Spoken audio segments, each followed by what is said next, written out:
vamos a comenzar a ver lo que podíamos titular, ¿no? Como las entradas de Jesús, ¿no? Cómo entra Jesús en este mundo, en esta historia, porque esa manera de entrar es en el fondo la manera en que Él se sitúa frente a este mundo y a esta historia, ¿no? A los hombres, a sus hermanos los hombres. Es cómo se sitúa Jesús. Bien, en estas entradas hay una muy evidente, ¿no? Su nacimiento, ¿no? Está muy claro, ¿no? Pero veremos también el bautismo, que es otra también una forma de entrar, que está como muy, muy querida, muy buscada. Bien, y alguna cuestión más. Vamos a empezar con el nacimiento. Claro, Jesús, al nacer, toda su vida, ¿no? Parece que está marcada por una incomprensión, ¿no? Vino a los suyos y los suyos no le recibieron. Hay como una incapacidad humana para entenderle. Él no entra en los moldes humanos, en los moldes que los seres humanos en su pueblo, en Israel, pues no entra en esos moldes, ¿no? Lo que ellos esperaban de lo que sería el Mesías o de lo que querían. Por eso es esa especie de incomprensión o de rechazo con el que se encuentra sistemáticamente. Los suyos no le recibieron. San Juan lo describe muy bien o resume muy bien esa situación en la que está Jesús, de incomprendido. Bien, y eso en el nacimiento se ve muy bien, ¿no? Pues cómo es recibido. Y hay un detalle muy interesante y es el nacimiento se le anuncia a unos pastores. Pero el pastor era la clase más baja en Israel.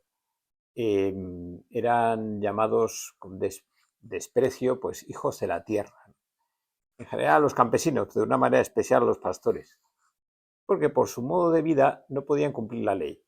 Era muy difícil cumplir la ley siendo pastor, con lo cual eran ignorantes.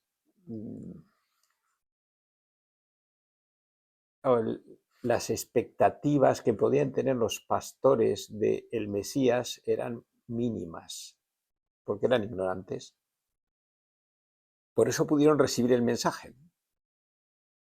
Herodes recibió el mensaje, Jerusalén recibió el mensaje, pero no lo recibió bien. Herodes quiso matar al niño, ¿no? En Jerusalén se montó un revuelo, pero quedó en nada, porque un recién nacido, no Mesías se esperaba de otra manera. Había los pastores, claro, el mensaje es: os ha nacido el Mesías, os ha nacido el Salvador, lo encontraréis reclinado en un pesebre. ¿Eso en qué cabeza entra? Es como que en un pesebre. Es el más pobre de los pobres. Es recostado en un pesebre al nacer. Y era una señal, efectivamente. No habría ningún niño recostado en un pesebre. Y ellos sabrían dónde están los pesebres, pudieron localizar a Jesús, pero porque precisamente no, si hubieran tenido muchos prejuicios o muchos moldes, les hubieran parecido locuras eso. En cambio ellos lo recibieron y fueron a adorar, los primeros que fueron a adorar a Jesús. Bien, pero esto del nacimiento nos plantea por qué quiso Jesús nacer en esa pobreza y en esa humildad. No le reciben, no hay lugar para ellos en la posada. Es más, el ambiente, el contexto en el que se da el nacimiento de Jesús podríamos decir que está marcado por la prepotencia humana. ¿Por qué María y José tienen que ir a Belén cuando ella está a punto de dar a luz, emprender un viaje largo, penoso, sobre todo en la situación en la que está ella? Pues por la prepotencia del César, que ordenado empadronar a todo el mundo. Eso para un judío además era muy ofensivo, porque el pueblo de Israel es el pueblo de Dios. No se puede contar al pueblo de Dios. David recibió un castigo por querer contar al pueblo de Dios. Es de Dios. Contarlo es como controlarlo, ¿no? Como dominarlo, tomar posesión de él. Claro que una potencia extranjera, que unos gentiles quisieran empadronar al pueblo era muy ofensivo. Era una prepotencia, la prepotencia humana. Pero ellos tienen que obedecer, van a Belén, ahí nace Jesús. Y el ciclo de ese nacimiento de Jesús termina con otro acto de prepotencia. Herodes manda matar a todos los niños, de 2 años para abajo. Otro acto de crueldad y de prepotencia humana. Me parece que ese contexto de prepotencia subraya el carácter débil, humilde, pobre del nacimiento. Dios quiso nacer en un contexto de prepotencia humana y quiso nacer débil, humilde, pobre. Es una entrada muy curiosa, Nosotros entendemos, ¿no?, que cuando si hay que hacer prevalecer el bien o la justicia, pues habrá que, de alguna manera, imponer esa justicia, o ese bien, o esa verdad. Parece que ante la prepotencia de los hombres hay que acudir al poder de Dios, a la potencia de Dios.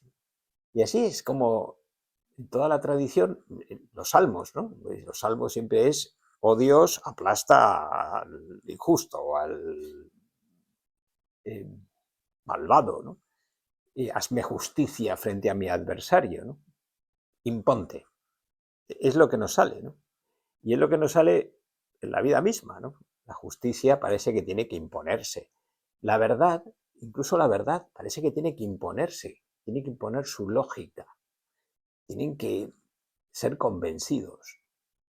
Hay en todo eso una cierta confianza en distintas formas de imposición o de potencia. Bien, pues que Dios haya querido entrar en este mundo de la forma tan débil, humilde y pobre en la que quiso entrar es muy significativo. ¿Cómo se sitúa Dios frente a la prepotencia humana? Pues no se sitúa como nosotros nos imaginamos. No es, pues yo más, no es yo más. Es, pues habrá que huir, pues habrá que esconderse, pues habrá que nacer en una gruta. Es como si Dios se fuera acomodando a nuestras prepotencias. Es su manera de, entre comillas, combatir esa prepotencia con la debilidad. Eso fue la vida de Jesús. Eso fue la vida de Jesús. Y por eso fue tan difícil entenderle. Hay un momento en el que duda de él su mismo precursor, ¿no? Juan el Bautista manda a sus discípulos, cuando ya está en la cárcel, manda a sus discípulos a preguntarle a Jesús si es él el que ha de venir o hay que esperar a otro. El Bautista esperaba a alguien que pusiera las cosas en su sitio, ¿no? Todas sus enseñanzas y sus profecías, es un profeta, van en esa dirección. Ya el hacha está puesta en la raíz de los árboles, ya se hará justicia. Claro, como ve que Jesús parece que no está poniendo las cosas en su sitio, parece que, bueno, está realizando muchos signos, pero no pasa nada. Pues se ve que le entra la duda. ¿Será él? Pues a lo mejor es otro el que hay que esperar.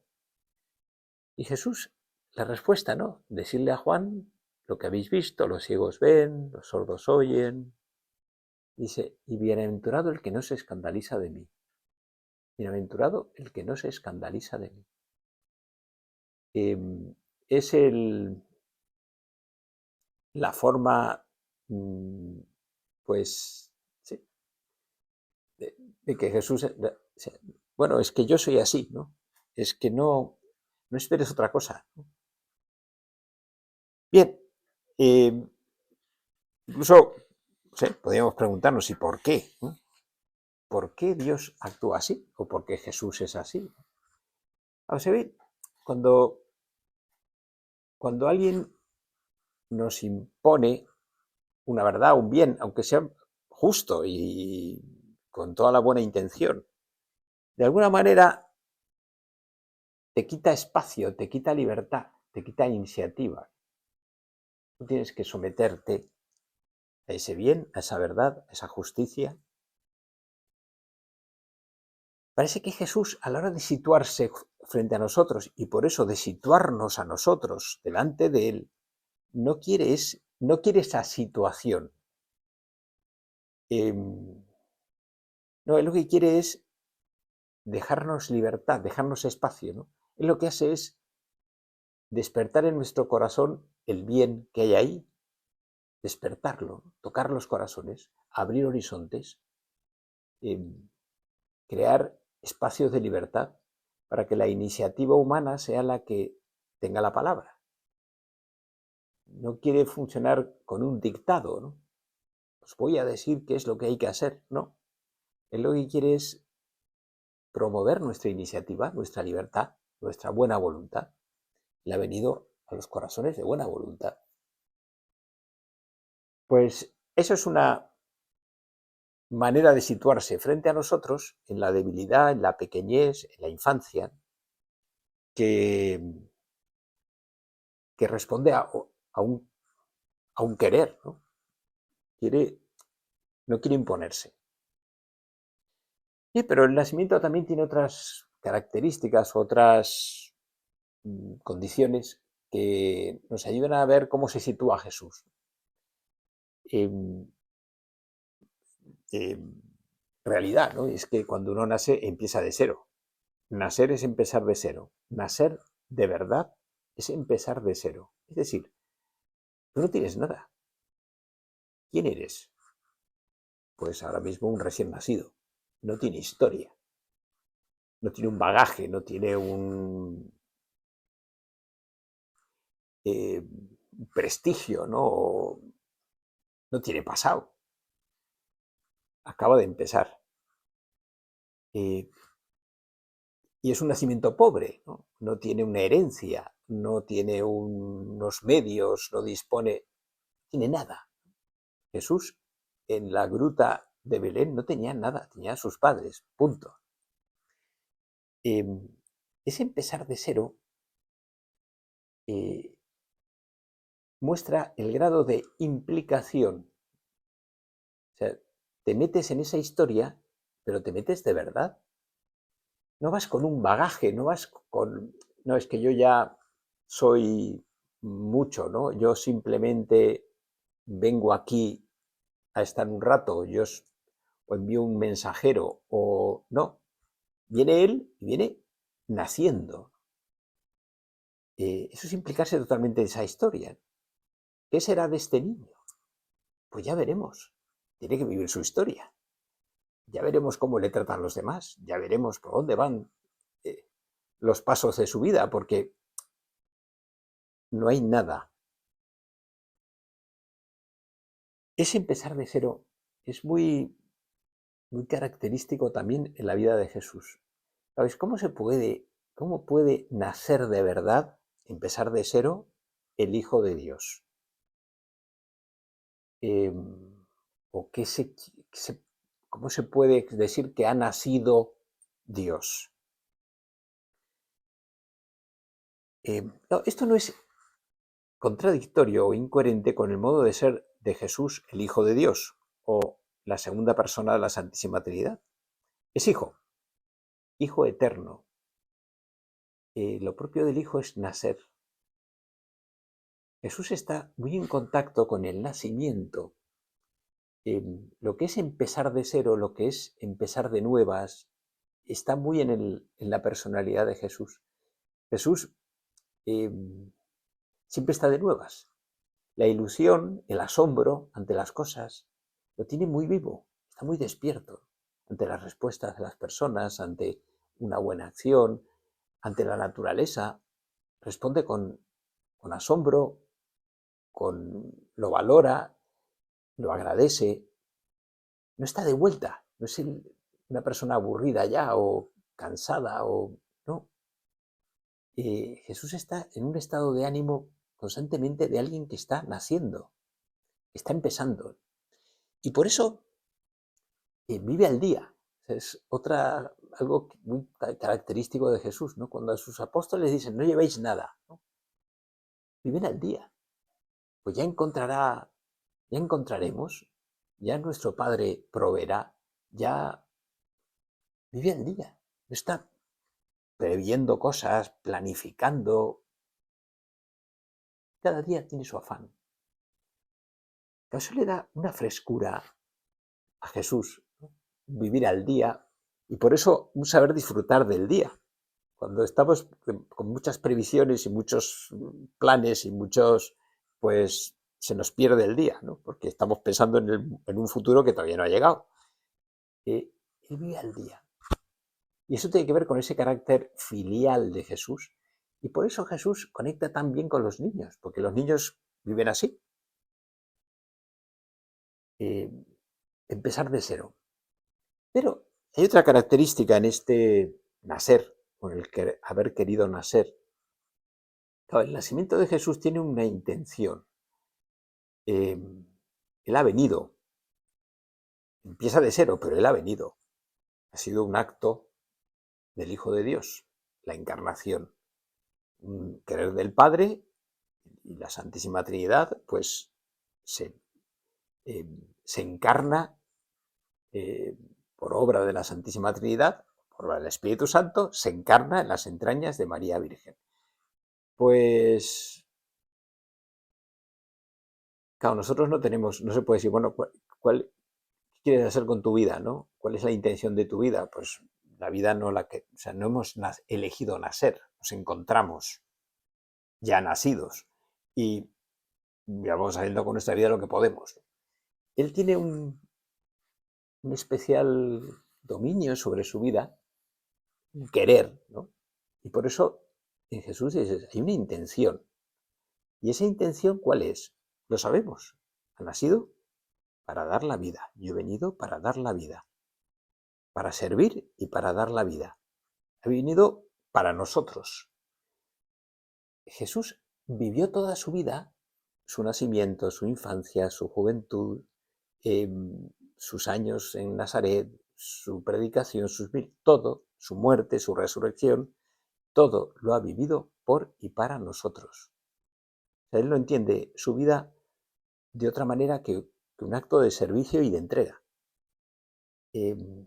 Esa es la intención que mueve toda su vida desde su nacimiento, de nacimiento. Nadie ha tenido tan claro cuál es la intención de su vida, más que él. Oye, esto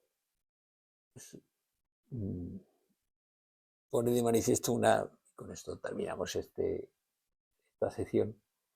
Claro, siempre pensamos, al pensar la relación entre Dios y la criatura, pensamos que la criatura tiene que estar en función de Dios, al servicio de Dios, para Dios. Y en la vida de Jesús nos damos cuenta que las cosas son precisamente al revés. Es Dios quien está en función de la criatura. Es Dios el que sirve a la criatura, el que vive para la criatura. Y lo vemos en la vida de Jesús. Es lo más asombroso. ¿Cómo es posible, no? Que esto sea así? Que Dios sea Padre, o hasta qué extremo es Padre.